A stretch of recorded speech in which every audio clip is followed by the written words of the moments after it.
The average unpaid invoice in US freelance creative work is just over $4,000. That's not a catastrophic number on its own, but the average freelancer carries between 1 and 3 of those at any given time, and most of them never get paid in full. We talk a lot about raising your rates, building your pipeline, packaging your services. What we don't talk about, because it's uncomfortable, is the money you've already earned that you're never going to see. That's the number I want to focus on today. And more importantly, what you can actually do about it, in a specific order, before you lose your leverage entirely. Because there is a window, and most freelancers miss it. Here's the thing most people don't tell you about unpaid invoices. Time is not neutral. Every day that passes without action, your position weakens. After 30 days, a late invoice is awkward. After 90 days, it's a dispute. After 6 months, even if you're 100% legally right, collecting it costs more than it's worth. In time, in stress, sometimes in actual legal fees. According to the Atradius Payment Practices Barometer, one of the larger annual surveys on business-to-business payment behaviour, about 10% of invoices that go past 90 days get written off completely. Not settled for less. Written off. Gone.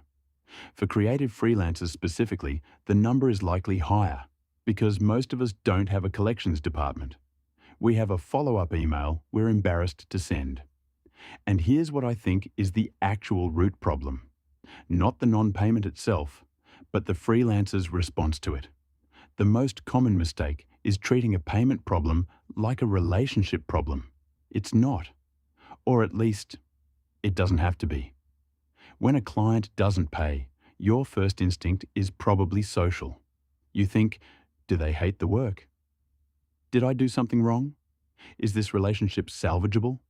That instinct costs you money. The right frame is financial.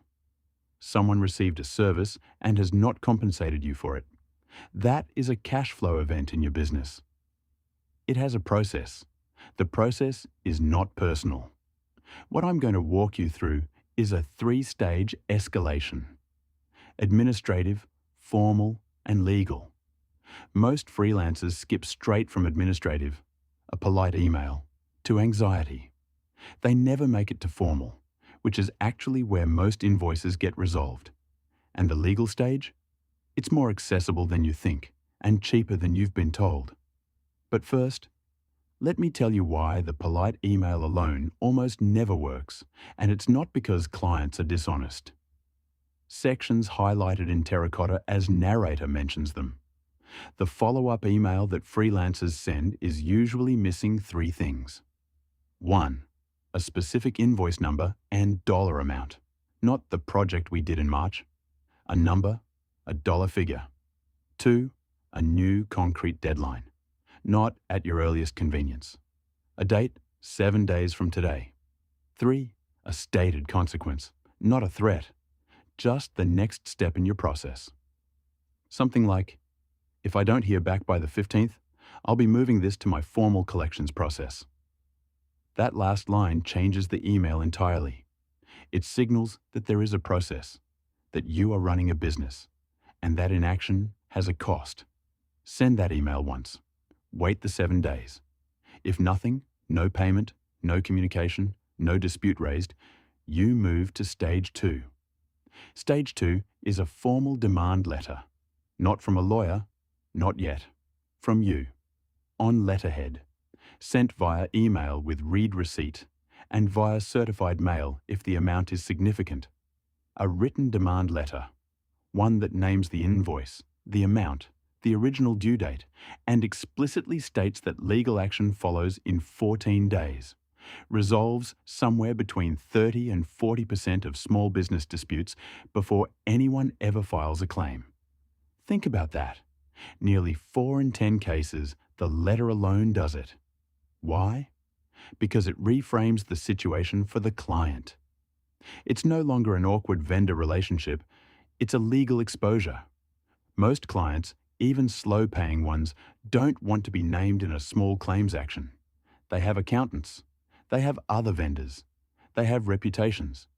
You can find demand letter templates from your state bar association's website, from NOLO, or from legal aid resources. Some states have free small business legal clinics. You do not need to pay a lawyer to write this letter.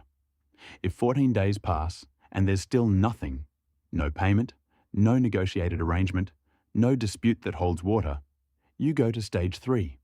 Small claims court exists specifically for this situation. Most states handle claims up to $10,000. Some go higher. Filing fees typically run between $30 and $120, depending on the state and claim amount. You do not need a lawyer. The process is designed for people without legal training. And here's what I think is genuinely underused. A court judgment in your favor can be reported to a commercial credit bureau. It can affect a business's ability to get financing. It becomes a public record. The hearing date, in most jurisdictions, comes within 30 to 70 days of filing. And in the majority of cases where the freelancer has a signed contract and a clear paper trail, the judgment goes their way.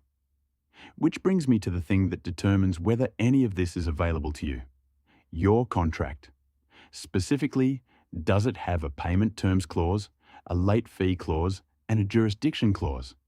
If it doesn't, you can still pursue collection. But you're doing it at a disadvantage. A late fee clause, standard language is 1.5% per month on outstanding balances, is not just punitive, it's motivating. Clients pay faster when delay has a visible compounding cost.